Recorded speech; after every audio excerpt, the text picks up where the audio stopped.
This is the Cafe con Podcast. How you doing, bro? I'm good, man. How you doing? Good. I'm good. Hey, everybody. How are you guys doing?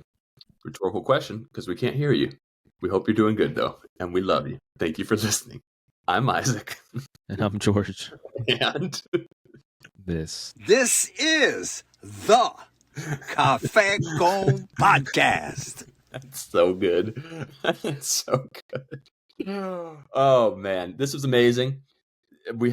Today we had on Noel Buranday, or as we affectionately call him, Noel.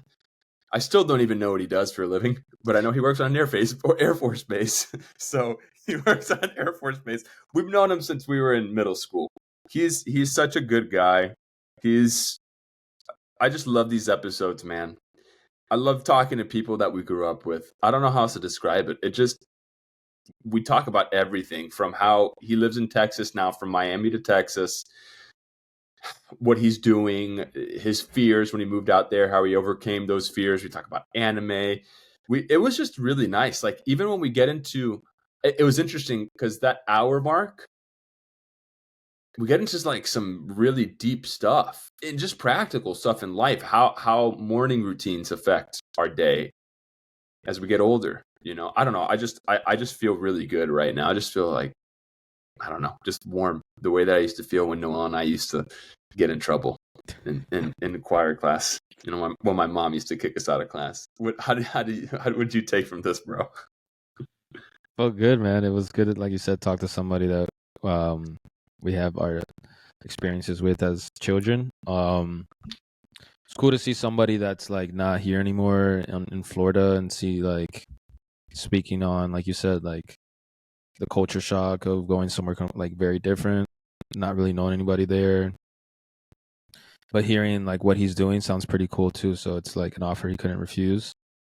And he's an intelligent kid, you know, like he's intelligent, but he also has a creative side to himself. So that was cool to hear how his creativity, you know, helps him just go on through life just by being creative, like not having to like post all the stuff that you create and stuff like that. So that was cool touching on that. And you were on fire today, bro. I got to commend you. You were you know, I said this off air, but you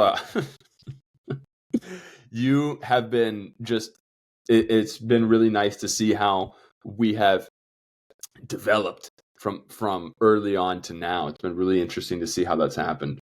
And yeah, man, I think that, Appreciate it.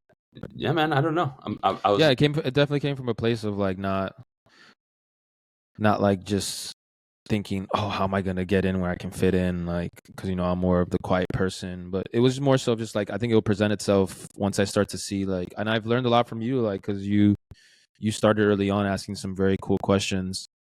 So I kind of like took the back seat and then see like the conversations you have with somebody, and I like either I think of one or two things, like, should we pivot from here, or I have an interest in like the topic that we're talking about with a different type of question, you know. So that's a great, wow. See, that's amazing. That's a great way of thinking about it, because I just rant. So I just go off on my stuff. But you just were awesome, dude. It was awesome. I literally felt like us three were just hanging out in a backyard somewhere, which was amazing.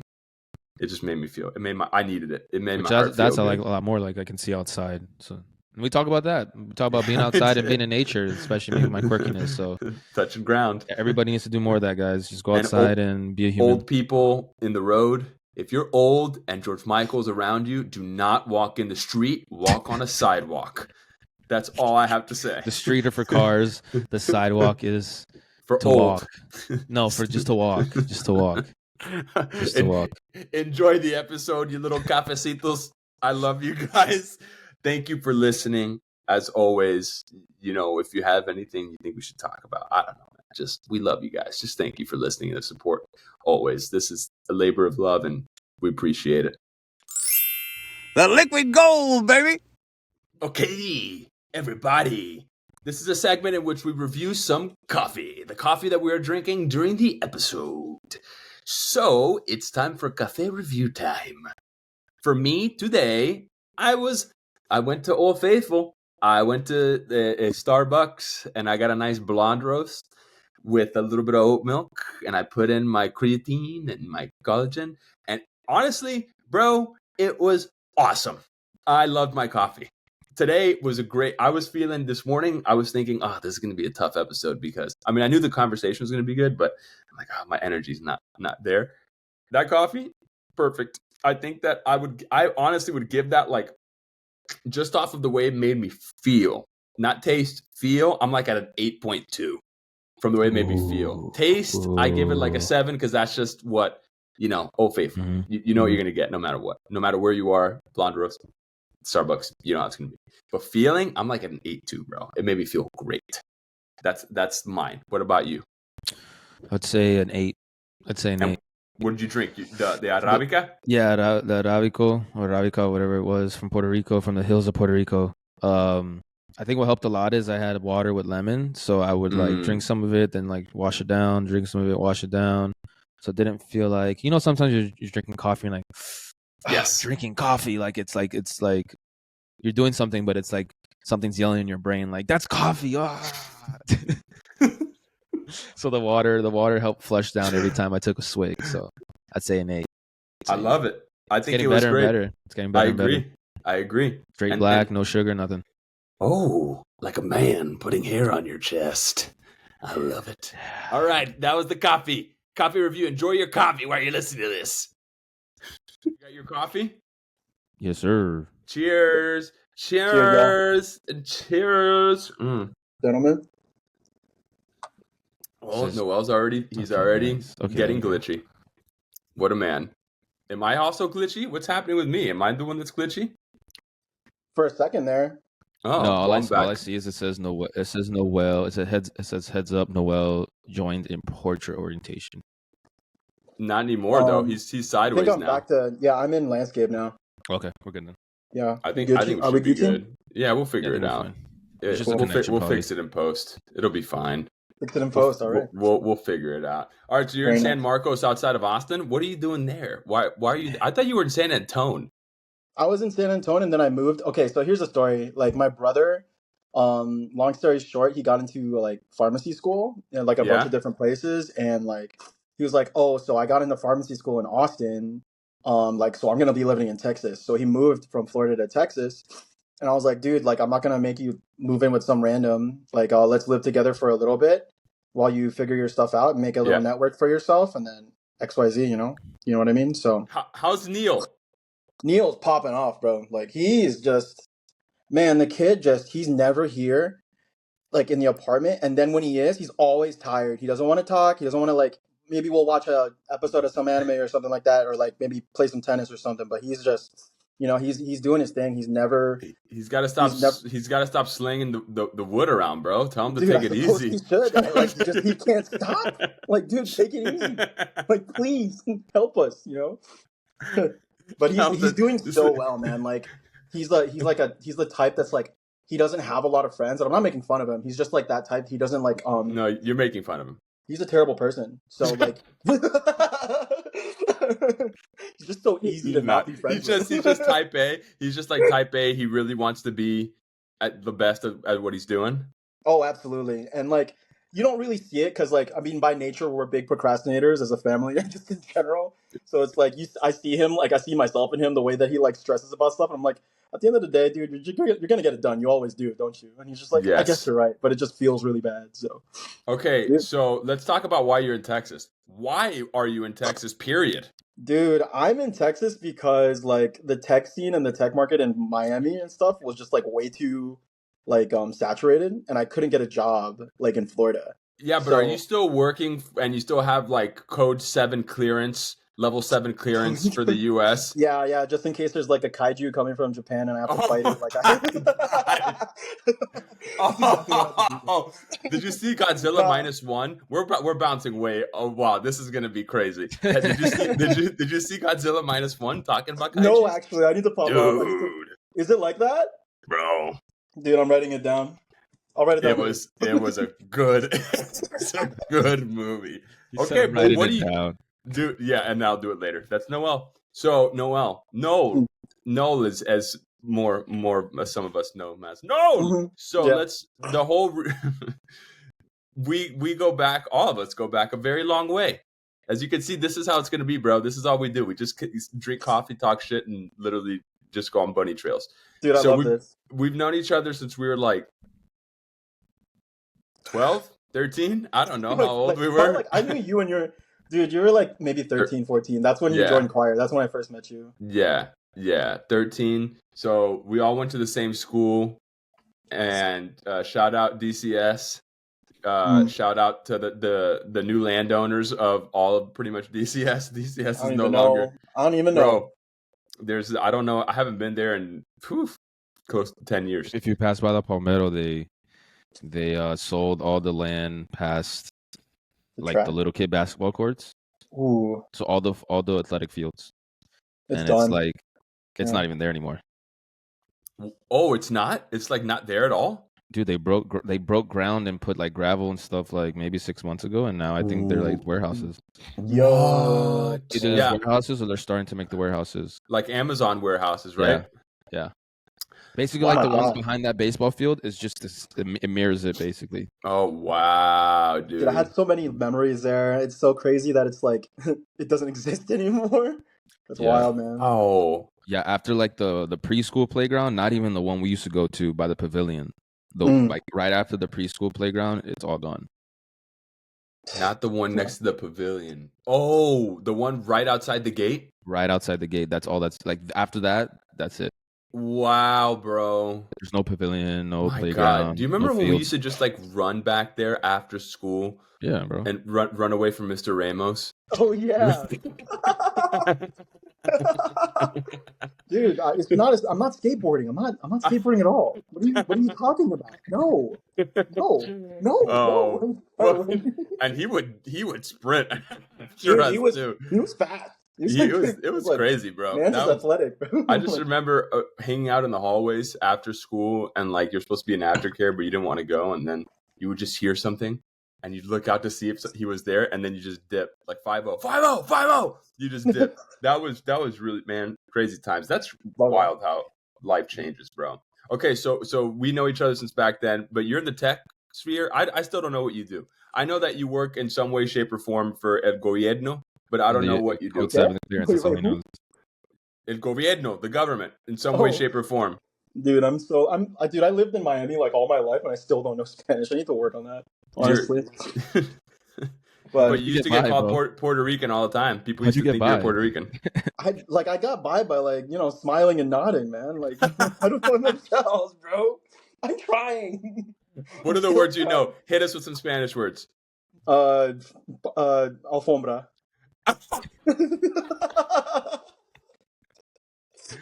I was not expecting that. I delivered. Did you ask for a Spanish word? I was not expecting that. Spanish. A 3-syllable. Bro, why is Wait, Noel, do you know what that means? It's a couch, bro. No, it's not. Yo, wait, what? Bro, no. Wait, no, it's not. It's a rug. Buddy. What? So then what the fuck? Wait, what's a couch then? Sofa. Yeah. Actually dumb. Wait. Oh, I can see it now when he was talking to someone's grandmother, and they were like, "Limpia la alfombra," and they pointed at the carpet. And he goes to the couch. But he thought it was a couch because it's like super close to it. That's exactly what I did. Oh, that's why she kept yelling at you afterwards. Oh, that was it, lady. Funny. Oh man, that was funny. That was to answer your question, it's like my job is essentially learning about other people's jobs. And I go to like all the different Air Force bases. I work for the Air Force, and I go to all the Air Force bases. And let's say like a certain job is having trouble, like with their with how many people work with them, or like they're not able to get all their work done and stuff like that.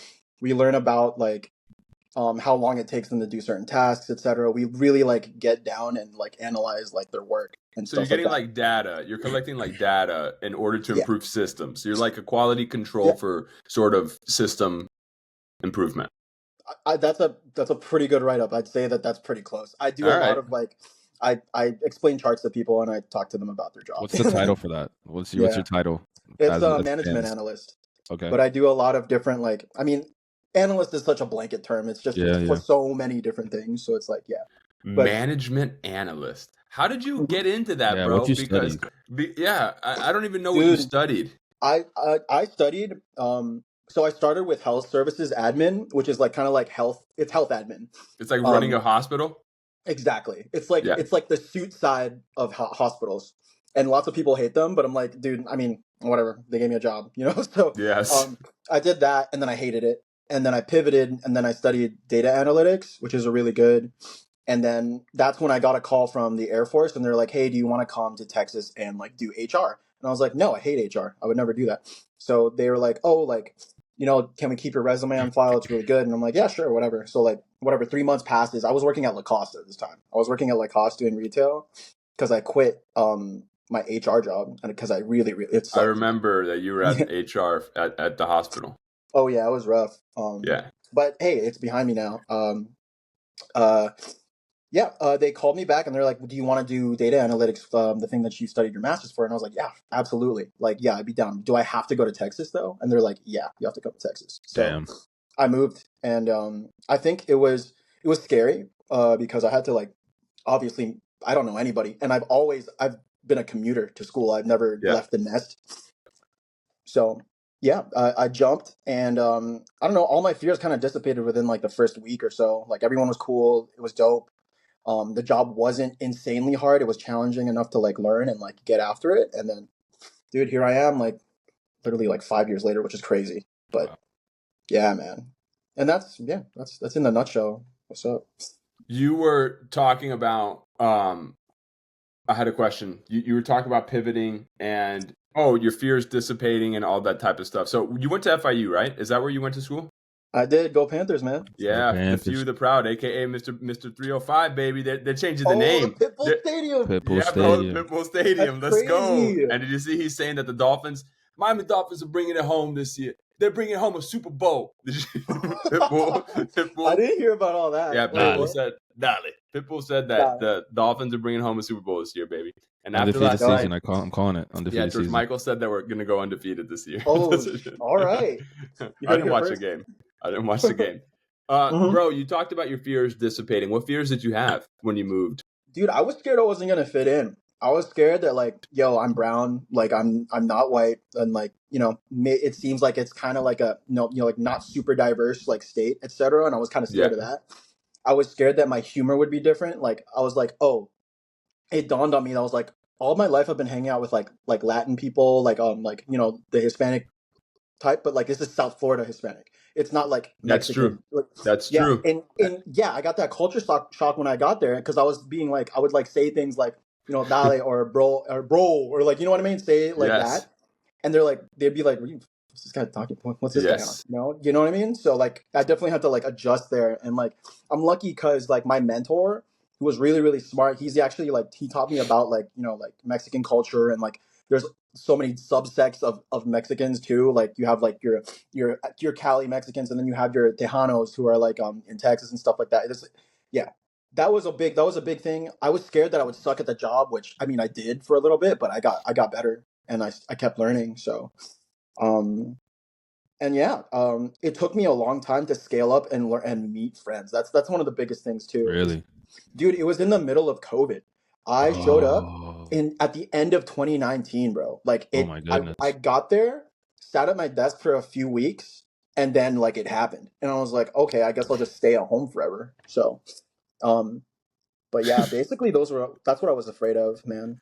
That's a good state to be in though during COVID. Yeah. I mean, whatever. In terms of trying to meet people because it was open. That's what I mean. Yeah. Just looking at looking at it that way. Just in terms of trying to meet people, if you had to be somewhere, that, you know, good for you, dude. COVID was wild. I kind of feel bad saying this, but like I miss the lockdown sometimes because everyone is so nice to each other out here. Like the streets were clean, the air was nice. Everybody was scared to death. Everybody we were all scared together. Everybody did it in fear or not knowing. And Sky and I were like, and I had Sky, so. We were like chilling and cracking up every day, drinking a lot of wine, ordering a lot of cake, It was because it was like, I mean, fuck, if the world's ending, you know, Let's just eat cake. Let's enjoy it. let them eat cake, baby. You know what I mean? And It's a random thing. Like, oh, you guys are like on a first name basis with like the cake people. yeah, baby, All the Susie. usual Hey, thing. Susie. Hi, Susie.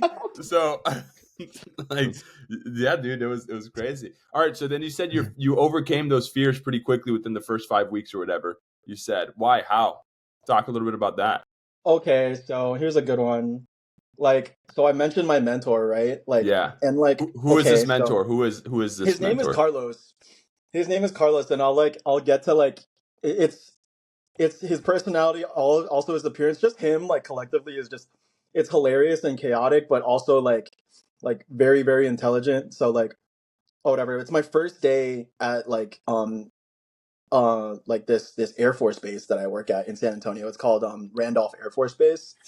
And whatever, I show up, I get on base, and like it's a whole like process to get on. I have to like see like a bunch of like military officers and get like cleared to get in. I get in. Yeah, dude, it's crazy. I'm sorry, I just have to take a quick timeout. That is so funny for me to think about Noel, knowing him from like 13, going on to Randolph is a big Air Force base. It's a big Air Force base. Going on to Randolph Air Force Base, having to talk to military officers to have to go to this place. I'm like, that is just such a funny. It's like he's giving them instructions too. Like they're not giving him orders. He's the one. No, just the alfombra of him just nodding is what I just imagine Noel just being like, dude, actually, like with his like mustache. You know what I'm saying? Like Mr. Miyagi looking motherfucker over here, like dude. Looking at that, bro. He's such a nice. Noel's just such a nice man, you know, and so full of life that like I could just imagine him kicking and like rubbing elbows with these Air Force people. So that's funny. I'm sorry. Okay, so you were on the first day to get clearance. Continue on your story. That was just very funny picture for me to think about. It is funny. I can't lie. It was a funny picture because I was a little taken aback because I've never seen anyone in uniform, nor like, you know, I'm not one of those guys that's like, hey, thank you for your service, thank you for your service, thank you. Right. Like, you know, I don't like walk up to them and say that. Not that I'm not thankful, but you don't say it to every single person that you pass on the Air Force. Because I do. Yeah. You see my hat? Because I do. The whole time, just walking by like this the whole time. I'm the complete opposite. Dude, I say it to everybody that has a hat that says veteran. Well, man, I do too outside on like in civilian life. But I feel like if you're on an Air Force base, it'd be like if I was on set for every person that I'd see and be like, are you guys working on a movie? Are you guys working on a movie? And they're like, yeah, we're on a set. You know what I mean? So, but I do say it to everybody that I see out, you know, just in civilian life. You know, it's anyways. Okay. So you were on the Air Force base, your first day getting clearance. Continue. I get on and I go to like orientation, and then I get out and I'm like kind of nervous. I'm like, oh, I'm going to meet this guy. He's the guy that's going to be like teaching me and training me and stuff. And whatever, like I'm dressed to the nines. I thought this was gonna be like, you know, super straight laced, like your 9-to-5 corporate type deal, whatever. I get outside of the building and he's like, oh, I'm gonna pull up. I'll come get you, and then I'll lead you to the place. We get in your car and then follow me. And I was like, all right, cool, sounds good. Whatever. He pulls up, big ass truck, huge like Chevy truck, pulls up, giant dude like inside in this car, man, in the front seat. Like I shit you not, like his hair is literally like the spitting image of Hagrid. Like he has like locks, dude. A massive mane of just like he has beautiful like just like curly locks. Giant Mexican man pulls up, whatever. Like he takes me to the building, and whatever, he gets out of his car. Man's is 6'6". He's huge. He's a giant. That's a big boy. 6'6". Yeah, he's a big boy. He's 6'6". He's a Marine veteran. He's a veteran, and like, dude, I go on to find out that like, man, this guy is like super educated. He has like, dude, the man has like 3 like master's degrees for some reason. Like he has it in like 3 different facets of like business, and he's like telling me all about like processes and stuff like that. And I'm like, I just got here. Like help me out. Like let me try and get through this and process this. But like he's just so full of knowledge. But at the same time, he's such a like he's a super nerd. Like he like loves like anime. Like that's how we popped off. That's how we like learned about each other. Is that like he just mentioned something like he said something like anime related, and I was like, wait a second. Like I had to take a second and be like, oh, is that a reference from ... And he was like, yeah, bro. And I was like, okay, cool. Here we go. Here we go. Yeah, he was the first one that made me comfortable, and it was just nice that he was like the first interaction with someone from the job was something that made me feel welcome, and like, like it made me feel comfortable. So so What was yeah, his like name again? huh? What was his name again? His name's Carlos. Shout out Carlos. Shout out to Carlos, bro. Shout out to Carlos, dude. He's great. Super smart, chaotic. He kind of has like, I think dyslexia sometimes, and he has trouble speaking. So like, I don't know if dyslexia is a speaking condition. It's probably I might be wrong. Condition. I think it's a reading. I think it's a reading condition that he Dude, mixes up letters. Okay. Maybe it is.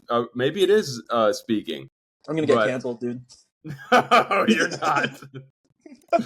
It's over. It's all done. It's all over, dude. Let's see. And fluent word reading and spelling. Yep, you're out. I feel like I have dyslexia, like speaking only though, because I'm a great reader, but sometimes I get words backwards. Happens. Get that checked out, man. I know. Just kidding. Okay, let's go to anime really quick. Yes. I can't. This got to be it. This got to be one. Yeah, we can't just gloss over that. What animes are you watching? You talked about you and Neil watching anime. I don't know how to pronounce. I think it's Frirein or Frirein or. So you know it's a good one. No idea. It's fire. It's so good. It's got to be fire if you can't pronounce it. It's Frirein. It's like about it's about an elf, and like it's all based around the premise that she lives like thousands of years, and then everyone around her just like dies. Like she like she's so like at this point of the life, as we're following her story, she's like apathetic to like relationships because she's like, oh, you're gonna die. Like, why do I care? Oh, where do you watch it on Crunchyroll? I watch it on Crunchyroll, yeah, and it's so fire, dude. You guys gotta check it out. Is that a website? Yeah, Crunchyroll. It's a streaming service. It's a streaming service. Yeah. It's really, really cheap per month, and you get like all of like the anime that essentially everybody watches. So, yeah, you get everything. Are you on it? Are you on any shonens? Are you on? Because I'm just a sucker for the good old, Kimetsu no Yaiba, little Demon Slayer action. Demon Slayer's fire. Like I'm actually not caught up. Bro, it's so good. I'm just a sucker for Bro, it's so good. It's so good. I mean, the thing that I love about anime is that it just has so many like metaphors for life and relationships. Mm-hmm. And I just love watching these things and understanding that it just makes me feel the stuff that I have inside of me is not unique to only myself. I watch these things and I'm like, oh yeah, all right, cool. This is other people obviously feel this because they made it into this thing, and there's no limits on an anime. Like Jujutsu Kaisen, you would like that one, George. Jujutsu Kaisen, that's a good one. Isaac, I was gonna ask you because you said like you're able to relate it to a lot of things, like how you started out. What you were saying, do you think that's because it's anime? Like it's not, you don't have to assemble people in a room and try to figure out how to like the writing's so impeccable because there's less limits because it's animation. Do you think that's why? And then you're able to relate it to so many things to life? Because you know what I'm saying? Because like we talked about on other episodes, like to make a feature film, dude, it's hard because you have to get people together. You have to get the lighting. It has to be a certain time of the day. So it's like, it seems like everyone we talked to about anime when we were growing up, it's like, man, I could apply this to life so much. And like, it helped me got through a hard time. Yeah, bro. Look at the things that I've been sending you about those DBZ, those little DBZ stills. You just posted. Yeah, come on, baby. I was like, yeah, bro. It's just so fire. They're so fire. I think that definitely is like a portion of it, man. Like having real people that you have to maneuver around and bring them together. And the other thing is, when you're doing an animation, you are kind of in control of the way that the people are going to react and how they're gonna.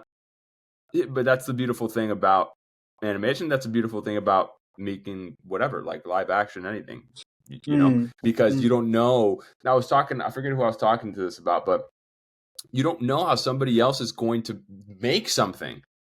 Yeah. You tell somebody, we've talked about this before too, you tell somebody, hey, let's just do something kind of just very dumb and surfacey.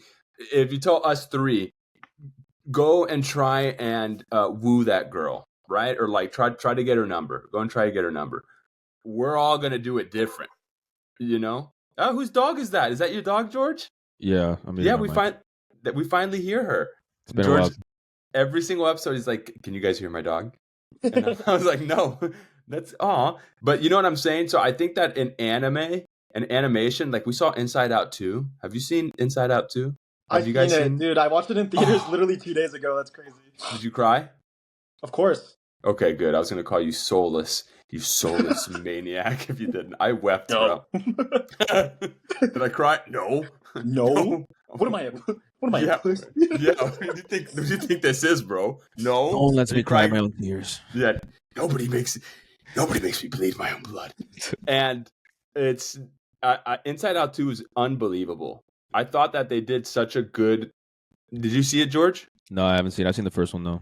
Oh, the first one. Okay, the first one made me cry. The first one got me. The first one got me. is loss of childhood. Yeah, You know, that's like what the first one is. When Crazy, yeah. Bing Bong, when Bing Bong, bye bye Bing Bong. It's that one is deep.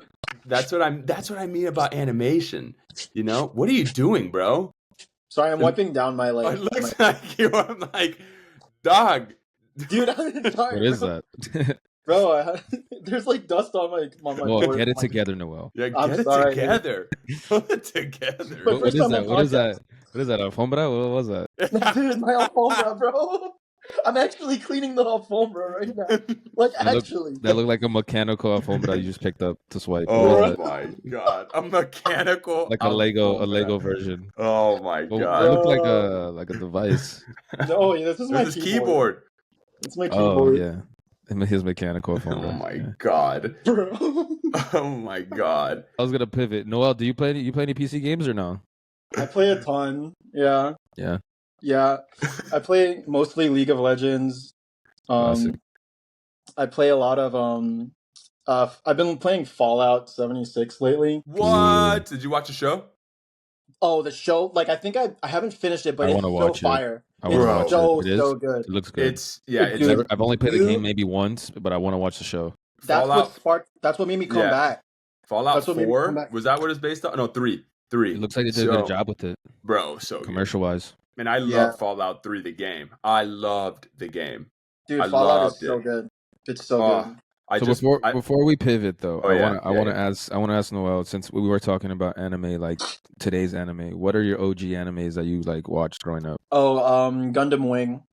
Ooh. Literally Gundam Wing. Anything Gundam related, like mecha or like sci-fi. Like it's literally like, dude, I literally have like Gundam tattoos on me, bro. Like it's like that's what made me creative. It sparked creativity in my mind. It made me start drawing.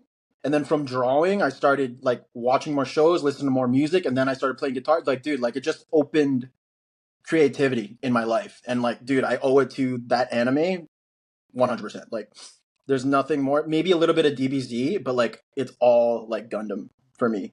Like, that is my- Wow. Really, just that one?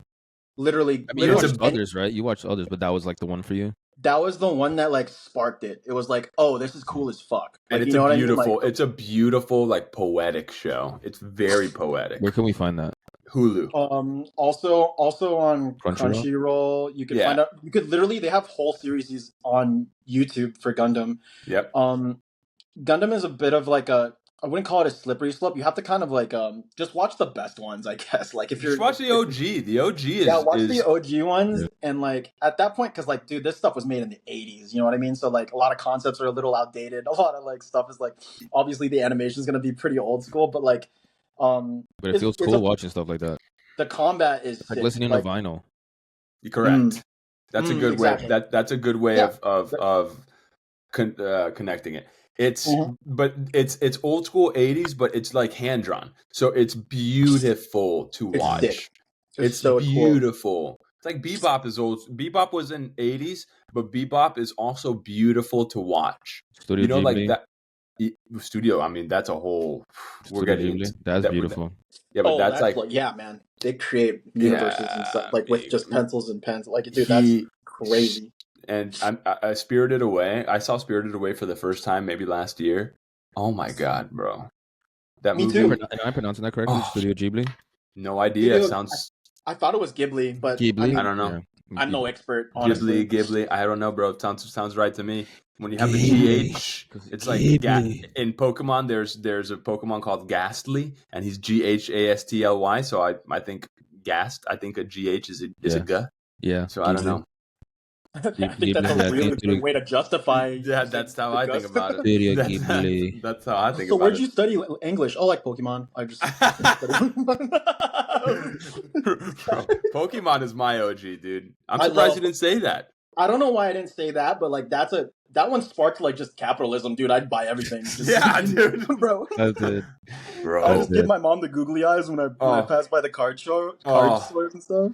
We used to. Do you remember just going to get? This is something else that I kind of missed that I didn't think about right now. It's the same thing with Yu-Gi-Oh. But when you'd go and you'd get the little pack of cards, and it was in like that weird foil, like that weird like It was in that weird plastic foil that you'd have to rip open. Yeah, and it was reflective, and you just that whole feeling because you didn't know what was in there, dude. What is gonna be? It's essentially gambling. It is. Yeah. It is 100% gambling. It's like lottery for children. Yeah. Yes. Dude, yeah. But bro, you know, you gotta buy like 5 packs and hope you get 1 or 2. Yes. Buddy, guys, do you know how much a single pack of the OG Pokemon cards are worth? Like, it's how much? 10 grand. What do you? Wait. Time out. Original first edition Pokemon booster pack. That tiny little pack back from that day, like the original, is like it's $10,000 for one. That's crazy. It's crazy. I don't even know where all my cards are. See, my mom threw them out. I don't know. She didn't throw them out. I just don't think she knows where they are because I had a fuck ton of those cards. You gotta find those. Charizard's like the most expensive one right now, right? Well, there's some that go. Why is Charizard the most expensive one? That's what I want to know. First editions. It's just the most sought after card. It's the most iconic like Pokemon from the first generation. It's like literally like it has the best art. It has like it's just dope. It's like the most valuable one because it's also one of the rarest cards. It's also one of the rarest cards. Think about how creative those cards are. Think about like the drawing on those cards. The world they created. But I mean, and you know, you play a game. It's like a card game that you play and stuff. But think about like how much artistry went into making. Because some of the cards also, like you'd see the little square where the actual the picture of the Pokemon was, but then the rest of the cards sometimes it would be a different like. If it was Charizard, it'd be red, and it would like represent like a flame underneath it. I mean, that stuff is just. I think we grew up in an age where cartoons were like peak cartoons. Yeah. It was just before that moment where everything went digital and like stuff was like still manual and still analog and like the actual card itself was something that you paid for as opposed to having an NFT of it on your thing. Bro, you know what I mean? I don't even know. I don't NFTs, bro. I don't have any knowledge, but I'm just like for the comparison. No, yes, you're right though. That's a good comparison. Yeah, dude, Gundam Wing. I didn't know that about you. Let's talk about your music for a little bit now. Are you still you still shredding? I play probably like once or twice a week now, but like sometimes like the production. It's more of like kind of like a mess around. It's kind of like an escape for me. Like I just love. It's such a good outlet. Like if gaming is boring and if I don't want to watch something and I don't want to talk to anyone and be like like antisocial and stuff, an escape for me is definitely like playing guitar. Like I love to play guitar. I bought a drum set. I have a drum set now. I'm doing a whole lot of stuff and like, recording is really fun too. Cause it's like, I could take it in any direction now. And like, it's so fun to like, let's try like a house song today. Or like, let's go with some R&B or like whatever, you know what I mean? Like trying like different genres and like getting out of my comfort zone has been really nice. But I do play like, maybe like twice a week now. Noel is top 3 guitar players I've ever like seen in front of me. You've seen John Mayer. Yeah, I know. That's why I didn't say you were the best. So he's got to be number 1. That's why I said top 3. Dude, my niece now, like, we'll play John Mayer, and we're like, who is that? And she's like, John Mayer. What? Yeah, dude. She loves John Mayer. John Mayer's fun. He goes through. He is fire. He goes and his new stuff is awesome too. Yeah, the new stuff. He has really like folky. He has like folky new stuff because good rhythm, like a good pace to it now. It's not everything's not slow. BB King gave him his blessing when BB King like somebody from the blues gives you the blessing, I'm like, bro, that's He's also just pretty a fire. legend. Like, if BB King likes you and like likes the way you play, I mean, like, you're successful, man. That's what I mean, dude. What the heck? John Mayer, talk about like artistry. He is on tour, or I don't know if he still is, but he was with Dead and Co. And he was just playing guitar, for years, just on tour with them. It's amazing, dude. People that can like dedicate their efforts to just being a craftsman, like really care about the craft that they're doing is so inspiring. I look at that, I'm like, dude, you could do anything. He's John Mayer. He could do anything that he wants musically. And he's like, I'm going to go on tour with Dead and Co. and just play guitar. Just play guitar. Bro, that's amazing. Do nothing else. That's amazing. He can, because he can. Amazing. I want to bring up a point. I want to bring up a point that Noel like just mentioned when we started asking him if he shreds. Because you mentioned like, I think in this day and age we have a lot of like we're a result based like society, but you made it sound more so of like, this is my outlet, right? Like if no one hears it, it's okay. Or if so can you touch a little bit more on that? And like, because you guys kind of mentioned with John Mayer too, like he's just playing the guitar, right? He's not looking to like exploit anything. It's just more so of like, it's okay to create, even though it feels like you're not really like using that creativity for content or anything. So it's like, how did you come to a place like that, Noel? And I have another question afterwards. So it's funny that you mentioned, it's like the reason why I do it is because I started to make content for a little bit. I started making stuff for it, and I was like, it's instantly gratifying for a little bit, but then like, it's like, why did you make that though? Why'd you make that? You made it because you wanted to show it. You didn't make it because you were feeling that type of way. You weren't making because, you know what I mean? And that's like, maybe that's just one instance, but like that's been one of those kind of like, whatever, like the opposite of a silver lining. Like it looks like it's good, but it's actually like not so great. Like, I mean, like I want to have like, it's more about just getting in front of my shit and making something. It's not about like, who cares? It doesn't matter if it goes on your IG, if it goes on TikTok, if it goes on whatever. If you make it and you like it, it's game over. Like that's already like, that's a success for me. So like I have a lot of just random like half-baked stuff like sitting on my hard drive. I know you're a producer too, GM, so like you probably do have some stuff like that on your hard drive too. So it's like, dude, like it, like personally, and I think it's crazy to say this, I finished maybe 2 songs my entire life. I haven't really like finished it. I always like make a bunch of stuff and then just like never come back to, or like just like, come back, sprinkle in a couple stuff and then leave again. But I just got to that point because I just want to make stuff, and it's not about like showing people, it's about showing me that I can do it, maybe, It's like a therapy session, just like it's not going to go anywhere, but you just need it for the moment just to unwind. It's like when we made this, GM, you know how we made this whole podcast was, I was just thinking about that when you said this whole podcast, it's just about that. We're like, if one person listens to it, awesome. If nobody listens to it, awesome. It was just about the fact that we just wanted to talk to each other and then bring people on that were curious or just people we love. And like, we just want to talk to like this, I love this, by the way. I'm not going to lie. This is dope. Like, this is how we do. GM, I love the Cafe Con thing in the background. I started doing it recently. It's dope. I love it. Y'all should make shirts or something. We got some. We're thinking of things. We're thinking of things. Thinking about doing. We've been thinking about all of this, bro. We've been thinking about all of this. I mean, like you said, like initially it was just Isaac came to me and he's like, "Hey, man, like me, I like conversation. I like storytelling. I miss my boys. I'm out here in LA. Love that, dude. I mean, Isaac and I talk. We text almost every day or send funny memes to each other every day in our group chat. But he was just like, "Hey, man, like, can you spare an hour or maybe 2 on a Saturday at like 2 p.m. Eastern time, yada yada." And I'm just like, hell yeah, like easy. That's the least I could do that's the least I could do for my boy. And then like come to realize like it's kind of like what you said with making music. Like if it doesn't go anywhere, it's okay, but it's necessary for us to do these type of things as young men. So then how are you feeling about that, George? About that, and because you asked that question, so I want to like turn it on because I know that you've been, in your journey as an artist. How are you feeling about that? I want to like flip that question to you in terms of just making things, period, like in the result oriented based sort of thing, or just the process of it? I mean, I started out for a while just making stuff and just being okay with it, not being online or posting it or anything.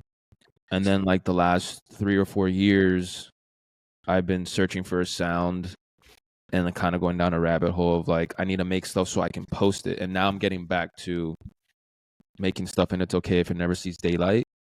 But like Noel said, like I do categorize some certain moments of like, oh, this is something that has potential, let's nurture it. Or there's other things that's like, this ain't gonna be shit, but let's just jam out in front of my computer or keyboard for the next 5 or 10 minutes and just let it live, secretly on my computer. So it's like it's about compartmentalizing.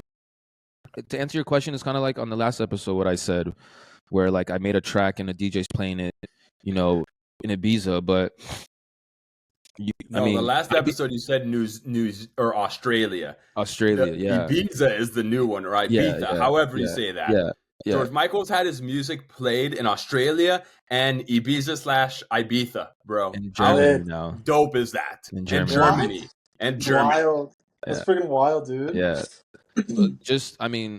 What I'm getting at is though, like, I'd be lying to you if I said that next day when I made that song, I didn't make a song that's shitty. You know what I'm saying? So it's kind of like I've come to an idea that just recently, maybe like within the last couple months to a year, that there's categories of making things, right? Like the first level is just trying to work out what the technique is, right? Second is making shitty music or making shitty art, and then the next is making shit that you like, and then the next is making shit that resonates with other people, right?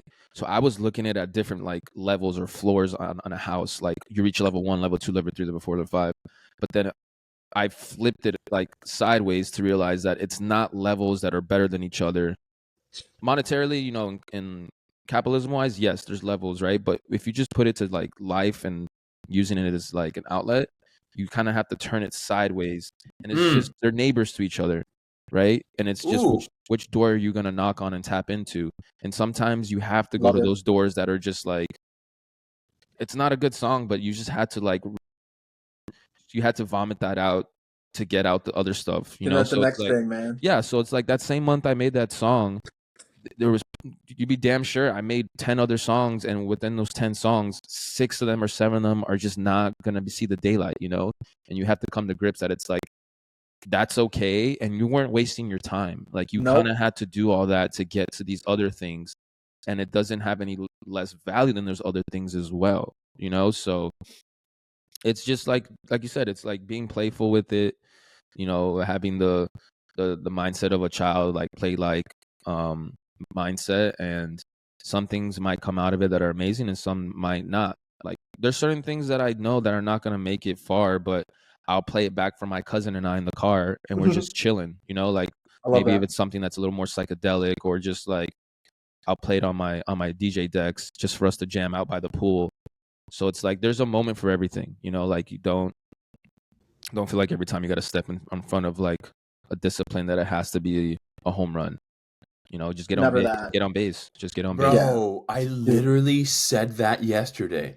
I was talking. I took that from you. I remember you said that a long time ago. Oh, okay. I was like, did I tell you that? Because I literally said that yesterday. I was talking to Sky. We are, bro.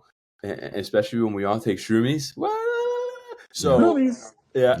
So, I haven't shroomed in a long time, but we're all, we all want to hit a home run. Like as art, when it comes to artists, we yearn to make something and to make it feel, because I'm sure that we've all felt, and you guys can correct me if I'm wrong, but that feeling of like when something hits, when you're in the zone and you're flowing and you're fucking hitting it, you're like, damn, that felt awesome. You know what I mean?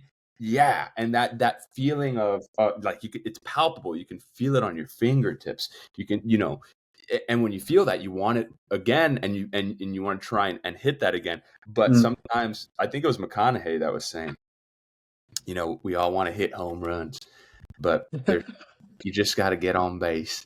You just got to get on base. There's people in the Hall of Fame for baseball, just to put it in perspective.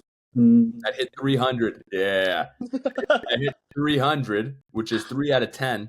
So they got on base 3 out of 10 times. That's all you got to do is just get on base. Consistency. Sometimes you got to walk. Sometimes you got to bunt. Sometimes you hit a single. Sometimes you don't run. And so I thought about that. And then I was also thinking of two other things when you were talking, George, which was last episode, or not last episode, but one of the previous ones, we had Brandon Rose on again. B Rose, shout out. That was an amazing episode, by the way. Noel, if you haven't listened to it, go listen to part 2 of B Rose because it was awesome. Really? Okay, great. It was awesome. I haven't heard from B Rose in ages. Bro, I love that. Because he writes and raps and sings, so like. Dude, come on! I follow him, dude. He's doing so great, and he's pushing. I love it. Consistency. Dude, I like every single day. I'm like, bro, pop off, please. Just keep going. And from our school, our tiny little school, to have all these people that are creative is kind of wild. It's actually crazy, right? Kind of wild. It's actually crazy. How did Dade Christian produce so many people? Or like, how was it that it was within the span of 2 or 3 classes too? Because like, if you go up a class, stay in my class, go down a class to you guys, like, there's freaking brains. Yeah. Yes. All up in like, bro, we got it. Like, whatever it may be. I think it's because we were the bridge generation. Yep. I think about that a lot. I think we were a bridge generation between analog and digital. We were nice. We grew up in a time where we still, and I'm going to get back to the B Rose, and I have something to say about Eminem also, what pertains to what you guys are talking about. But I think we're the bridge generation about, I remember, landlines, beepers, dial-up internet, that kind of stuff. And then we get to a point where the world becomes digital and it's a global community. It's no longer just a small community because you have social media. We were that generation that bridged that gap, is what we're the guinea pigs in a lot of ways. So I think that we had like our foot in both ponds, so to speak, when we grew up. So I don't know if that has something to do with it, but I know that a lot of us are creative. Like Michelle Rodriguez, also, she's still in marketing, if I'm not mistaken, but she's so creative. Yeah. There's just so many people that came out of Hugh. Hugh is killing it right now. He's an animal. Another creative, bro, beast. You know what I'm saying? It's just a lot of people were very creative in that tiny school, though. That's what always gets me, is that it's a tiny school. Crazy. Like, I wish I could take a survey, and I might do that one day. Look at the graduating classes, look at what everybody's doing, and see the percentage of people that are actually creative out of there. Because I think everybody's creative to a certain extent, but what I mean is people that are legitimately, like Bradley Tish, that dude was unbelievably creative. He was musical too, I remember. Yeah. Bro. Yeah. He's a cool guy. Yeah. So Bradley was really cool. Yeah.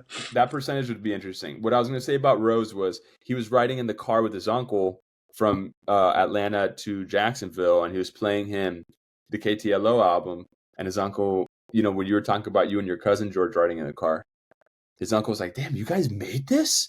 I can't believe." You know what I mean? So it's that's also satisfying. Just having that sort reminder. Of right, dude. And I'll never it's such a good feeling when you don't tell them that you made it and you're playing it and they're like bopping, and it's like, dude, like, hey, come on, yeah. I've always there's a theory that Shakespeare is not he didn't write alone. I don't know if you guys have ever heard of this theory. I want to watch that movie. There's a movie on there, isn't there? Yeah, there is. It's on called Shakespeare? Anonymous. It's called Anonymous. I think it's called Anonymous. So there's this guy named Christopher Marlowe that came up around the same time as Shakespeare. The mighty line of Marlowe is very similar to iambic pentameter, which is the way that Shakespeare wrote. There's this thing called University Wits, which is like a bunch of writers at that time would help each other, and Christopher Marlowe was a part of it. There's just like a lot of stuff that was around that time that suggested that Shakespeare didn't write alone. I don't know if that's true or not, but it's an interesting I wouldn't theory. doubt it. It's an interesting theory, right? And I've always thought about if let's say, because they said that Shakespeare was just the one that was the most gregarious and charismatic, so they put him on stage to take the bow at the end of the night when he wrote something, or when he wrote something, he'd be the one that the crowds would be cheering for. I've always found it really entrancing and like appealing to be the one that wrote something and nobody knows that you wrote it, but you're in the back of the theater and people are applauding and they think that and you're just in the back going like, wow, all right. You know what I mean? Like I've always thought like, oh shit, like what you were saying. I'm like, oh shit, okay. You know, they It's like fuck with it. They fuck I with think it. I'm onto something. You know what Yeah, I they mean? fuck with. You're like an architect. You're like the architect that nobody sees. Mm-hmm. Okay, and then Eminem. What I was going to say about Eminem was I heard an interview a long time ago about him saying that he has more unreleased tracks than he does released tracks. Mm-hmm. You know, that he just works on a bunch of stuff just because he wants to. It's bro. Look at Taylor Swift bringing up the swizzle. Mm-hmm. She has all these songs that she releases from the vault. I know because Sky is. She doesn't bleed red, white, and blue. She bleeds TS and swizzle. That's Yo, she. All right, so you that know is the it's biggest Taylor Swiftie that I know. I don't know yes. a bigger Swiftie That's what I'm than Sky. saying. Danae, She's actually a super fan. Danae and Nick, or Danae Oh, and Danae Sky. is crazy. They're both crazy with it. They're on the Like, same. They're on the same level. They're on the same level. But I just look at, regardless of if you like her music or not, you look at the amount of tracks that she releases and she has in the vault. She just makes music because she likes it. So there's something to be said about creating for the sake of creation rather than creating for the sake of a result, you know, of a product. It's definitely a healthier way to go about it. Yeah, I it's think better so. for your mental, like, at least for me. But how do you exist in a world that needs the product? How do you? I proffer that question to the both of you. How do you balance out that, you know, in a world that is in a lot of ways run by capitalism? How do you balance it out? Like, because it's hard for me sometimes personally in a creative life and in a creative industry. It's hard for me to balance out just the want to create versus the need to have a product.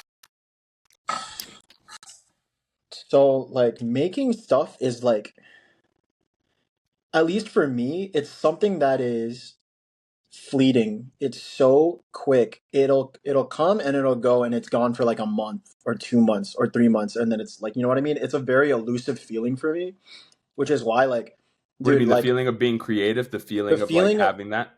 the urge to want to create and make stuff like that is a very, like, it's elusive, and like lots of the times I'm just like practicing. It's a lot Right. of practice. It's a lot of just like jamming out, singing a little bit, etc. But like actually making something and like thinking to myself after I like play something and be like, okay, like that, maybe there's something here to like to do, etc.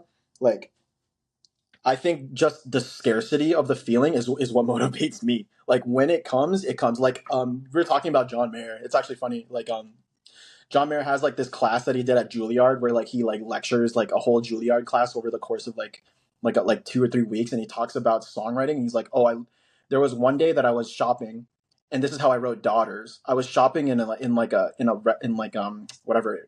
Publix or something, whatever, what have you, and I started humming this melody, and I sat in the market for like 3 hours on my notepad and wrote the entire song of Daughters in the supermarket. Like type deal. Like it's like that. It's compare. That's what I would compare it to. That's what motivates me, I guess, is because it's so scarce. It's like it never happens. So Bob Dylan talks about that too, where I forget what song it was, but he was driving down. You know, I was. Have you guys read Big Magic by Elizabeth Gilbert? It's a good book. Negative. And I'm interested in this kind of stuff. And The War of Art is another really great book by Stephen Pressfield. Both those books are kind of in this vein. But I believe it's in Big Magic that Elizabeth Gilbert was taking this from Bob Dylan, that he calls, you have to be the muse of creativity. You know, back in the Greek and Roman days, they would say that you had a daemon inside of you if you're an actor, because they would think that you had like the devil inside of you because you were acting like something else that wasn't you, like you were being possessed. Oh, like you're possessed. Oh, so man. You took on a persona. It's kind of morbid. Yeah, I know. But back then, right, the Greek and Roman, Greek is when theater started. So they would think these things. And anyways, it's like the muse of creativity. You have the thing that you have to do, what both these books say, is you just have to show up, because you don't know when it's going to hit you. Right. So you have to show up every day. And then Bob Dylan was talking about how one day he was writing and he didn't have anything. And then he was driving down the coast, the PCH, and he got it. the creative thing, and he like looked up and he goes, right now, I can't do anything right now. You know what I mean? It's that thing where it's almost outside of you. Sometimes, I don't know. I think it's this balance of it's always inside of you and it's also outside of you. And when both of those connect is when it happens. But it's this, like you said, it's elusive, because that happens to me a lot too. I feel it sometimes, and then I'm like, ugh. Like I had a bum day I had a bum day where I literally played fucking NCAA for fucking 12 hours the other day. You know what I'm saying? And after that, the next day I had it. The next day I was like, oh, I'm ready to start getting back into doing what I'm supposed to be doing. Right? Sometimes you need that break, man. Sometimes you need to take a time away and like whatever, spend some time, crack a cold one, whatever you have to do. Yeah. And then like refresh yourself and come back. Yeah. I said that one of the episodes, I was reading somewhere, there's like a quote and it says, desire needs distance. Yes. Yeah. That's really well said. I like that. Oh, that's interesting. It hit me different today. That because that means that sometimes you need to distance yourself from what you want, the way that I'm taking it, because you know that saying, to see the forest from the trees type of thing. Because if you're walking in the forest, all you see are trees. So you don't even know what you're in. But then when you take the perspective out and you're outside of it, you can see the forest, the entire forest from the trees. Yeah. So if you back up a little bit, you are able to see that thing that you want. That's interesting. The desire needs distance. Sometimes you need to distance yourself from what you want. That's a good one. You need to. That's interesting. That hit me different today. Because I remember you saying that the other time. Yeah, man. Creativity is a weird thing. It feels unbelievable. I don't know if you guys have seen that chart, like the stages of writing, where you're writing at the beginning, and like level 1 is like, fuck yeah, this is awesome. I just found level 2 is kind of, I don't know if this is. I don't know what to do anymore. I don't know what's happening. Level 3 is, oh my God, this is fucking terrible. This is shit. Nobody's ever going to read this. This is going to be horrendous. This is the worst thing on the face of the planet. Level 4 is kind of like, okay, it's not that bad. And then level 5 is, you know what? This is pretty fucking awesome. You know, you have to go through all of them. You have to go through all of them.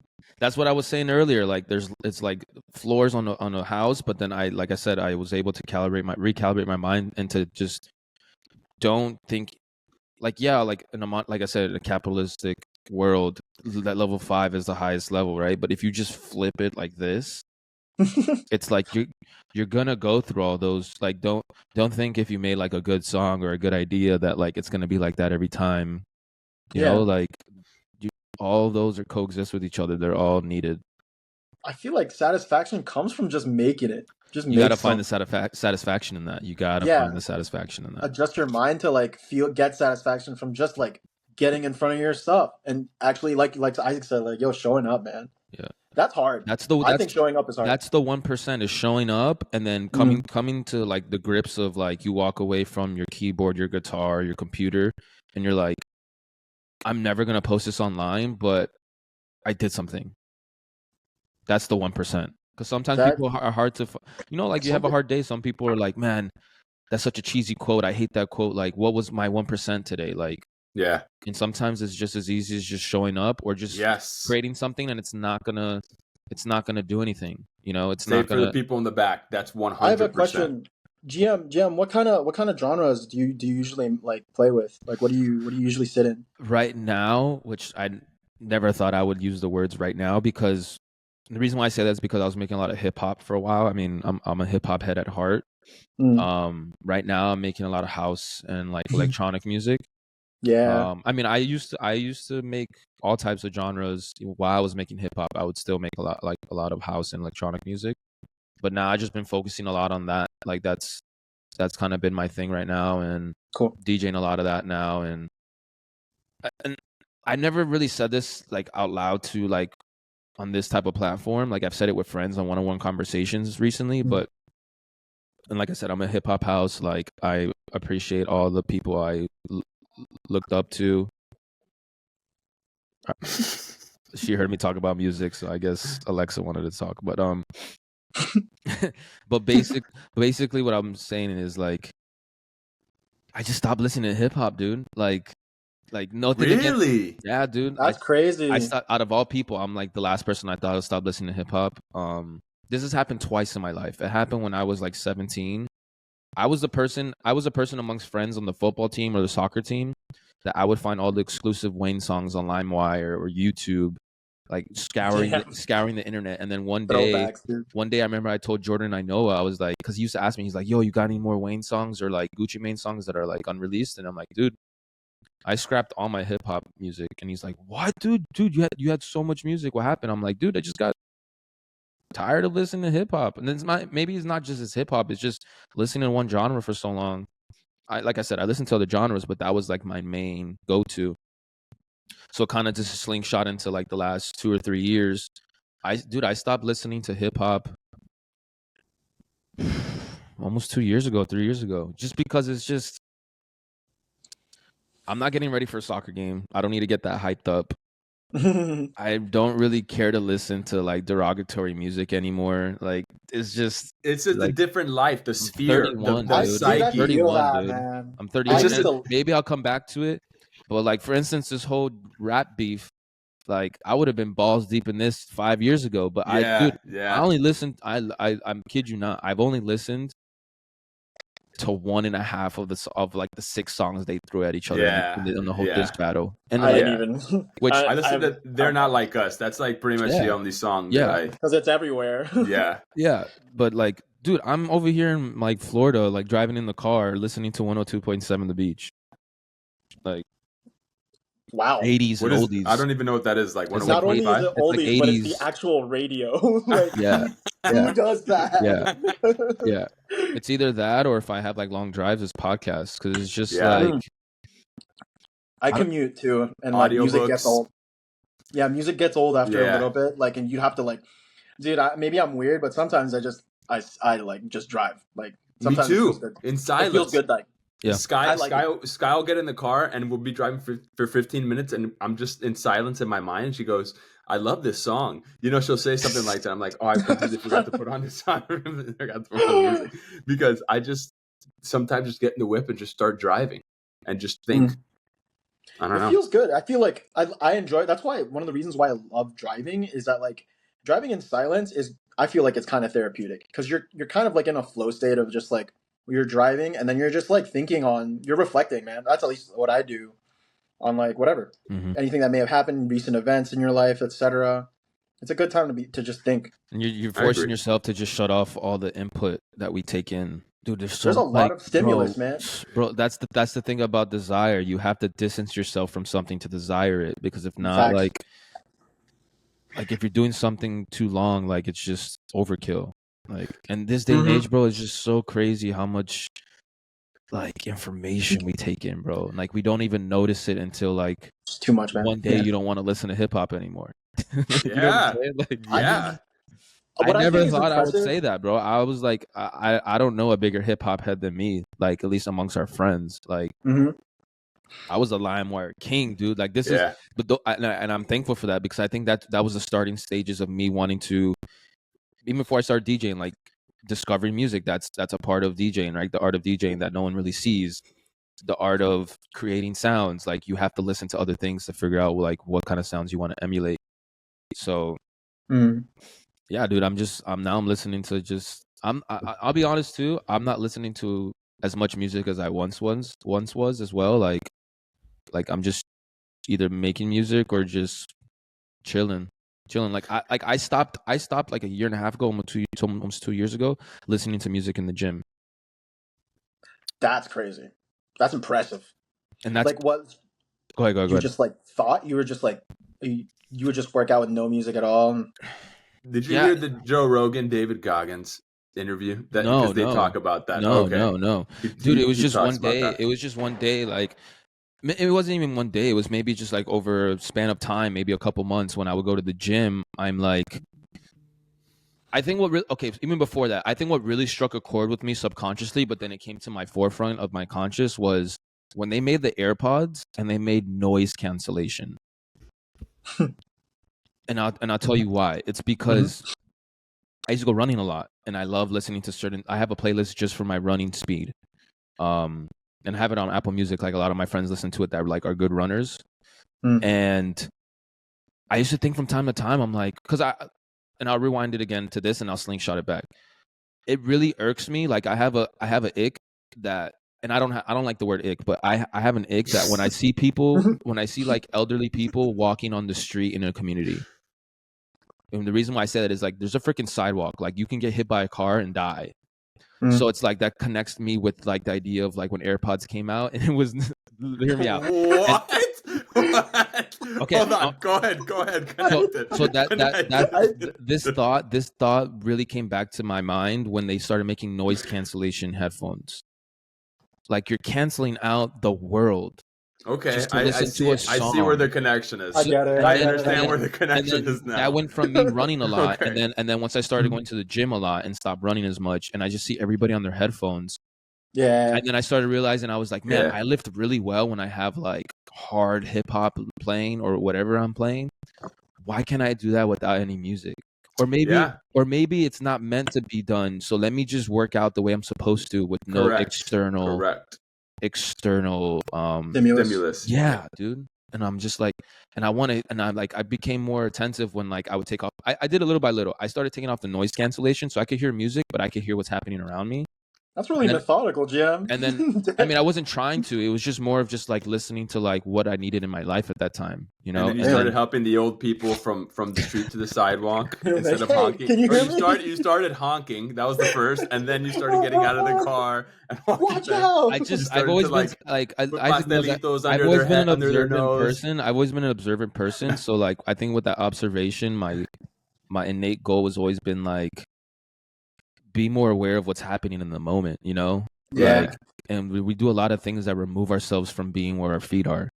So eventually I was just like, bro, I go to the gym now. I just don't wear headphones. I don't wear headphones. And then maybe I spark up a conversation with a female or something like that. Like, and it's funny because I was dating a girl one time and I told her that and she's like, oh my gosh, are you a serial killer? Like that, you know, the joke that everybody says. And it's like, no, I just want to be more in the moment. Like, I want to hear my own breath. I want to hear like when I start to struggle, you know, like on the 5th rep or the 3rd set or whatever it may be. So it's like, and I think a little bit has to do with the obviously is like that I've been DJing and making music since I was 17, 31 now. So it's, you know, 15 years. Yeah, pretty bro, much. Almost double your life. I've been listening and making music for 15 years. Half of your life. But like balls deep. Like I worked in the studio, you know, like I studied it. So it's like, it's kind of like, you know, Michael Jordan has to step away from basketball, I guess, because just so much of it, man. Like, just had to step away from, like, I still make music all the time, but I just taper back, like, the way I take in information, I guess you could say. I have a question around that. 2 questions. The first one is, how do you guys filter your input from the outside world? Like, what do you guys do to filter if you need to I mean, you kind of just talked about a GM with the noise cancellation. That was my first one. And then my second question is, how do you guys start your days? Do you guys do anything to start your days? Do you have like a routine? Good question. Man, for the routine, that's something I'm definitely lacking on. I can't lie to you. You just get up and go? I get up and literally what I do is I set my alarm back 10 minutes. It's literally what I do every single time. It's like I'm realizing like, dude, I'm like to instill some discipline in myself, just wake up, bro. Like is what I'm thinking, you know? So, I mean, having a routine, I usually just make my own food in the morning. That's what I do, I guess. And then I head out. But nothing actually like very, very like intentional. I know that you journal still, I imagine. Yes, I do. Yeah, I imagine you do on regular. I know you do. Dude, that's crazy. I remember seeing your notebook. That was wild. I was like, man, this is dedication. Been there for a while too. Yeah, since I was 18. For real. This guy's got books on books. But I do. I have like probably like 16, 17, something like that journals filled. That's lit, dude. But that's heroic, dude, because I feel like if I was to do that, I would go crazy, but like it keeps you sane. Like, you know what I'm saying? So sane. Dude, sane. I feel like I don't know why I don't do that, because like it feels good to write what you're dealing with, or like what you're like, I don't know, your trials and tribulations, to write them out and really think on them makes you feel good. It's like the equivalent to like, I don't know, maybe like it's equivalent to a release, or like maybe not necessarily crying about it, but like thinking and letting your emotion out about it. It's like you Feels playing the really good. guitar. It's like what you were saying. Yeah, it's another outlet. That to me is kind of how I liken it, because I sometimes don't write anything about my life. You know, like I was writing the other day about a provincial kingdom, and as a peasant that lives in the kingdom. That's literally what I was writing about. So that's what I mean. It was had nothing to do with anything in my life. Never mind. You understand what I'm saying? Did you have like a mentor that told you like just write anything when you wake up? Well, whatever. He told me to read The Artist's Way. Okay. And that's one of the books that changed kind of my life when I was 18. And in The Artist's Way, which it's applicable to anybody. You don't have to be an artist to read it. It's I think it's like a 16 or 12-week guide to connecting to your spiritual creativity. Anyways, the point of it is you do your morning pages, and it's right when you wake up, and you write anything. It doesn't matter if it's blah, blah, blah, blah that you're writing out. You write anything, because it's connecting you physically to making something. So you are connecting to your creativity, making something. So I'll write anything. It doesn't necessarily have to be cohesive, coherent. It doesn't matter. So I've been doing that for a long time. And I notice when I don't do it, that my mental starts to wane a little, you know, because Sky literally told me a few months. It was like a few months ago. She's like, "Have you been journaling?" And I'd say, "Nah, no." She goes, "I think you need to start journaling again." I was like, "Okay, that's what's up." You know, so I'll go on and off, but I'm pretty consistent about it. I'm pretty consistent, I would say.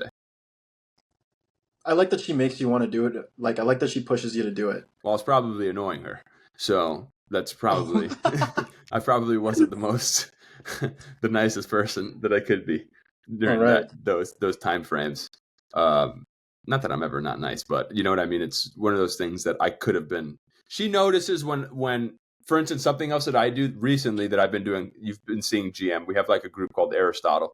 I meditate in the morning. That's been going for a while. Yeah.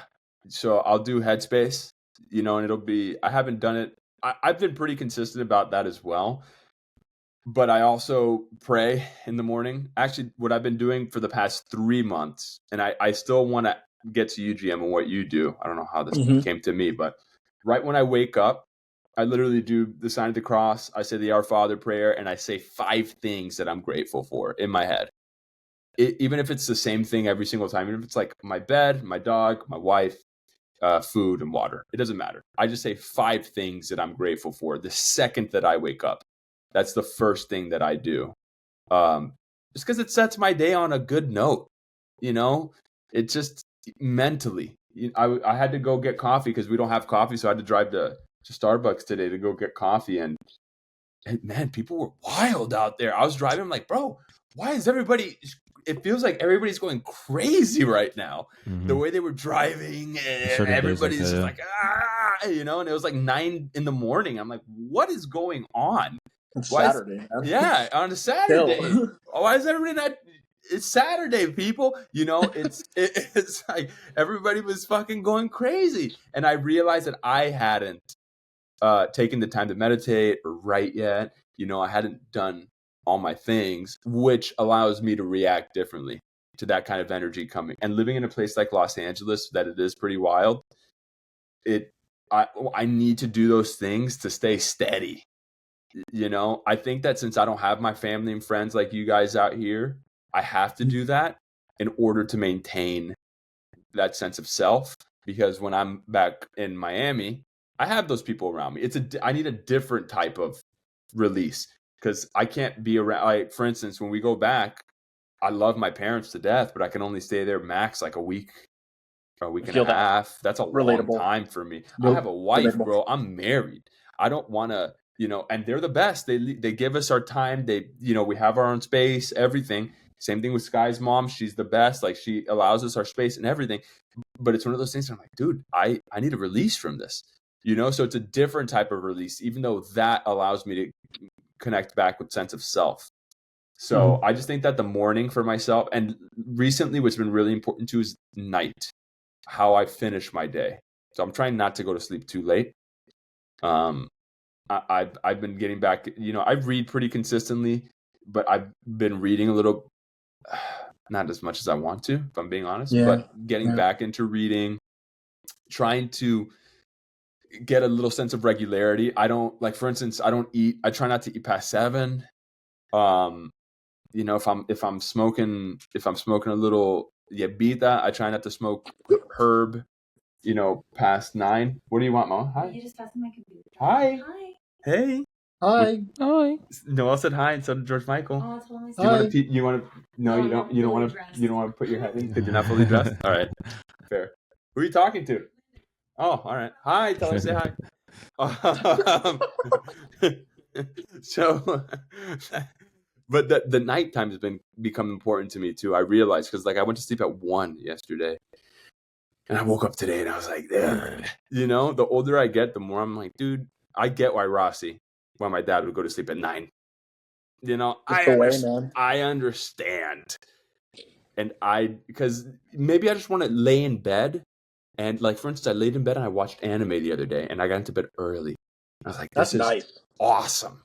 Or if me and my wife want to have a little husband and wife time and we get into bed early, I'm like, yes, because then I have energy. If we're in there at 1:30 and want to have a little husband and wife time, I'm like, Mama, I'm with you. But guess what? I'm at like 65% right now.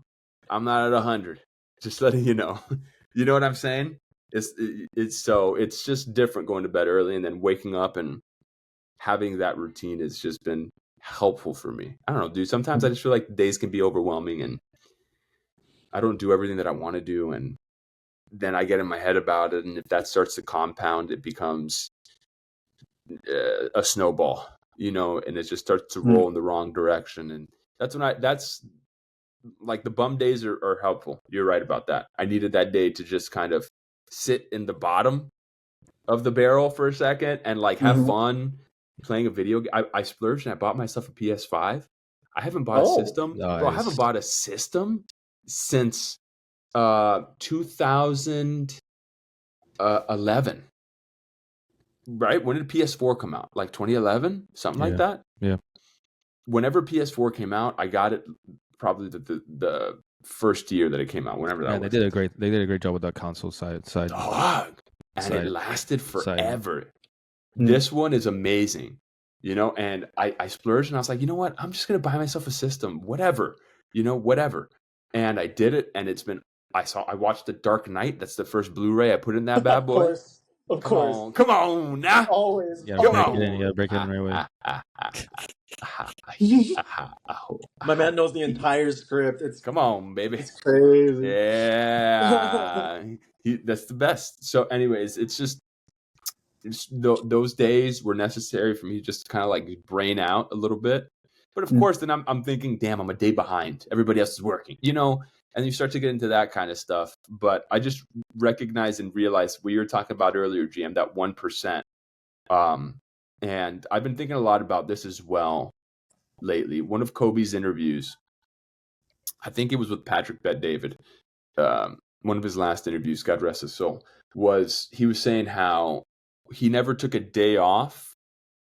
Number one, he was super competitive, right? So, there was a day that his back was spasming. He was playing Vince Carter when Vince was destroying the league. And he's like, no, he's going to have to see me today. My back is not acting jack today. He's going to have to see me. But more than that, he would talk about the audience. So he would play every game because he would say, and I might be paraphrasing here, but he'd say something along the lines of, the people that come to see me, there might be a dad out there that's worked 3 jobs to be able to pay for him and his kids to come and see. I might be his kid's favorite player, and this is the only time that they'll get to see me. Yeah. And that dad worked his ass off to get here, to bring those kids here. How am I not going to give 100%? So when I think about things in that perspective, it allows me to be in service of, rather than looking at myself and being judgmental of myself. Because a lot of times, especially in a creative industry, it's really easy to become singular in your view and sort of just think about yourself rather than think about the good that you could be doing for other people. So that's been helping me a lot lately too. That kind of perspective and just kind of that 1% better every day. I'm like, you know what? I'm just going to give whatever I have and just try and be that, show up. Even if that 1% is showing up, like you were saying, GM, that's what's important, you know? So that was a really long-winded answer, but what's your morning routine? George, do you have one? I've been slacking a little bit on it, but I was doing it for very consistently. I was when I take my dog out, I'll go outside and just stand and stare at the sun for like 5-10 minutes. Wait. Time out. Not stare at it, but like okay. Yeah, I'm just joking. I look at it as well though. I heard Andrew Huberman talk about that. So I look at it to wake myself up. But you like legitimately stare at it? No, like I'll just like stand in front of it and like present myself to it, you know? Okay, that's good. Absorbent. Yeah, that's caveman. That's caveman. Yeah. That's good though. And then like I'll do some grounding and like I'll walk outside barefoot on grass. I think it helps you just get out of your mind and let your being know that like you're in the world. Yes. You know what I'm saying? Like, because we're inside around so much technology and like man-made things that like we kind of forget that we're humans. We're not. You actually touch grass. That's man. I need to do that. I know, that sounds amazing. I joke about that. That sounds amazing. I know. I used to joke about it too, but I think it's also too like every step you take into the so you're only gonna do it for like 5 to 15 minutes at the most. So it's like be very sorry I had a burp. Be very like conscious of every step you're taking and like just feeling the blades of grass. Because then you get lost in the moment in a good way, but it's also like reminding yourself of like your sensory, like your natural sensory, like what you use your sensory. What is the word with it? The phrase sensory overload. Yeah, just like senses. Yeah, like just basically using like your sensory skills, I guess you could say. Yeah. For like just the attention to detail of nature. And then I'll take like a wellness shot, like a homemade one, and then that really wakes me up. Ginger. What are we talking about? Like ginger, carrot, pineapple, apple. Do you make these? You make it? Yeah, in the garage. What? Yeah, we have like we have a shredder. Oh, that's legit. Nice, man. You just take a shot of it. I mean, my mom showed me it, so because she's a super like healthy person. That's so good for you. So that is just those two things I would say. Like I'm not really a coffee drinker. So it's just more like natural. I mean, coffee's natural, but like other natural remedies like that. So yeah, that's just my mornings. Like I just keep it simple. Go outside and see the sun. And then I would say for like Saturdays like this, I'll stay up late Friday night working on music. So I start my day with this interview. That's smart. So I'll sleep in. Some days I'll wake up early, but other days, like more than not, I'll sleep in. Shower, get all this stuff ready, and then get the day started like around noon. So then I have like, or sometimes I'll wake up like immediately before this and just get the day going with this. Planning for success, though. That's you're preparing. That's interesting. You guys got any tips for someone who doesn't really have a routine in the morning? What do I start with? Open the blinds. Yeah, for sure. Dude, I should start just opening the blinds. Because sometimes people will like get ready and like there's no natural sunlight. Like don't even turn on the lights in your room. Like open the blinds. And it's like sucks at first, but then eventually you're like the sun, dude. Yeah. That's what really wakes you up is that light, man. Yeah, you're right. Have you ever been camping, Noel? I camped once. That's pretty funny. I camped for the first time and I had to build my tent like 3 times in a row because I didn't know what the hell I was doing. Yeah. But yes, I've camped once in my That's time. like waking up to sun. That's how it is. Yeah. I would say if there's a tip for morning routine, start the night before. So put your phone away from your bed. So if like you are a snoozer or whatever it is, make it so that you have to stand up when the alarm is going off to turn it off. I hate doing that. Me too. Personally. I do it. So to me, Rossi's always told me this too. He's like, you want to wake up earlier? Go to sleep earlier. You know, and it's true. It's not wrong. No, I know. So He's it's like, right. if you want to wake up, you know, I think your 9 to 5 is a little different. So it's and you're a commuter. So what time do you have to leave your house? Pretty much at like 6:30. Coño, what time do you start work at? My work starts at 7. Oh, damn. Whew. Until when? I leave at 3. Ooh, that's not bad. That's so it's like, cool. I was like that. I'll take it. I'll take that. That's not bad. I would say start the night before then, bro. I think also like a 5-minute body scan meditation. I love those just because it's all about just sitting in your breath. You know, I also try to stretch every morning. I pretty much do. I love stretching. Stretching is so good for you. Get your blood flow. Like even if you do a fold, right? If you're just touching your toes, you get the blood rush to your head. You know, you do it slow. You make sure you do everything slow. But like George was saying about senses, I think personally, I also drink water. The first thing that I do when I wake up is I chug water. Okay, I do that too. Yeah. I guess it gets my poop going. It gets everything going in my body. So, and I love coffee. I am a coffee drinker. But I mean, dude, a tip would just be figure out just start experimenting. I don't think it's like a hard thing to do. I just think you need to figure out what makes you feel. For me, slow is smooth and smooth is fast because I'm just a slow person. And I think that relaxation is what I've realized in my life is one of the most important things for me, whether that's mental, spiritual, physical relaxation, because I'm able to perform better. So whatever makes you feel the most at ease, you know, I don't like my nervous system to be firing off the second that I wake up. Can you say that phrase again? Yeah. What do you mean slow is smooth and what? Slow is smooth and smooth is fast.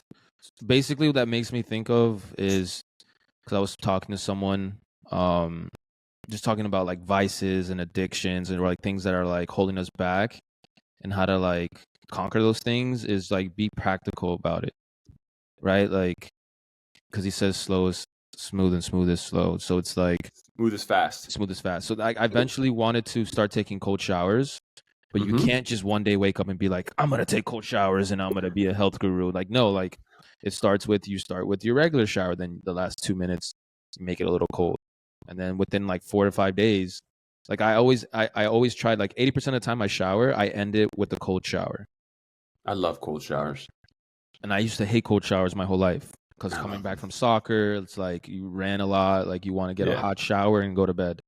So now I still take hot showers, but I'll end it with a cold shower and it feels amazing. Like I'm so acquainted with it at this point that like I don't feel like, oh my gosh, it's freezing. Like it's like I feel like I'm in like the Amazon or somewhere in Colombia, like a water. Refreshing. Yeah, dude. So like it's just like you feel one with nature when you just start doing things that are like natural, but doing it in a practical manner. Like don't just you got to go from 0 to 100. Plunge, bro. If I had a cold plunge, I love cold plunging. I love cryo. Like I would do that in the morning. If I had the space in my house to have one, I would have one because I do I think that once you get out of there, as opposed to your nervous system being like, it is maybe when you're in there, you focus on your breath. But when you get out, it's like everything is calm. It's the weirdest thing. I feel calm whenever I leave that stuff. Even though I'm like awake, my body's up, but I feel like my body's alive when I do that stuff. Like a shot of adrenaline. Yes. What were you gonna say, Noel? I didn't mean to cut you off. What were you gonna say? I got introduced to like cold showers because like I would go to like I traveled to the Philippines when I was young, and like there's no air conditioning over there. It's essentially like they're only at like the big like establishments like airports, malls, stuff like this. So like it's like Florida but worse, like in the Philippines. So it's like cold showers, like you need a cold shower, like fuck a hot shower, like never, like only cold showers. Not to mention there's no hot water. Yeah, to cool off. Yeah. All right, we're at an hour 30, so let's wrap this bad boy up. Yeah. This was a good one. Noel, we always close out our episodes with 2 questions. And I'll ask my first one, and George will ask the second one to close it all out. So my first question has to do with the concept of a steel tissue. All right. And I'll tell you what that means. So I've always thought of this thing called steel tissue because a tissue can wipe away a tear or it can wipe away a drop of blood. Right. So I've always connected resiliency and vulnerability together. So in your life, this doesn't have to be deep. It can be whatever you think right off the top of your head. What in your life has made you resilient and what in your life has made you vulnerable? That's why I think of a steel tissue, because it could be strong, like resiliency, and the other one is vulnerability for tissue. So just in those two instances, vulnerable and resilient. I think what's made me resilient is solitude. I think being on my own, and like when I moved away, it was literally me. And having all that time to myself, also like with the culture shock of like, dude, Miami to Texas is like night and day as far as like nightlife goes, going out, people, like friends and stuff like that. When you have that kind of solitary confinement, it's kind of like, it is resilience, because you have to get through so much like the hardship of like not having anyone around, the hardship of like, having to build your own shit, having to make stuff for yourself. So like, that's definitely an example of like getting resilient. It's definitely helped me out a lot. Vulnerability would probably be like, I recently just got out of a relationship, more or less, and it was my first like legit one. Like it was good, like it was great, and I look back on it fondly all the time. And like what made me vulnerable is like the fact like that just opening up to someone in that sense and being comfortable with being vulnerable was a perfect example of that. Like being able to like just say exactly what you're feeling in that moment is it's scary. It's scary, but it's necessary. So I'd say that's definitely made me vulnerable. Also, like just admitting um to problems throughout my life is just like saying like, hey man, like sometimes I have an anger issue, sometimes I have like whatever, confidence things with confidence, etc. Like being able to admit that and like and talk about that is vulnerability, but it's also like it's good to admit that. It's good to like, release that. So yeah. That was real. That's probably one of the most human answers. Doing my best for both of those that we've had. I George, close it out.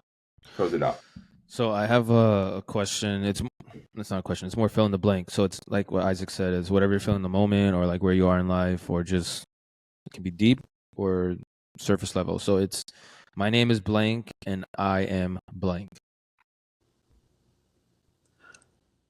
My name is Noel and I'm learning. Nice. That was nice. No, I also want to tell you, Noel, I'm very proud of you, bro. I think that you are an amazing man. I think you are one of the funniest people I know. Very creative. Likewise, man. You're crazy with it. Thank you for being here. George, you know how I feel about you. I love you, brother. I love both of you guys. You guys are both incredible men. Thanks for this. This was very filling for my soul. And thank you for this. It took a lot of different. There was no structure, which was awesome. But I love you guys, man. And just in case anybody does not know or for whatever reason forgets, this is the Cafe con Podcast. I love that. I love that, bro. That's amazing. Wait, dude, I need that. What? How cool is that? That's a bang. Thanks for having me, guys. Of course, man. This is the Cafe con Podcast.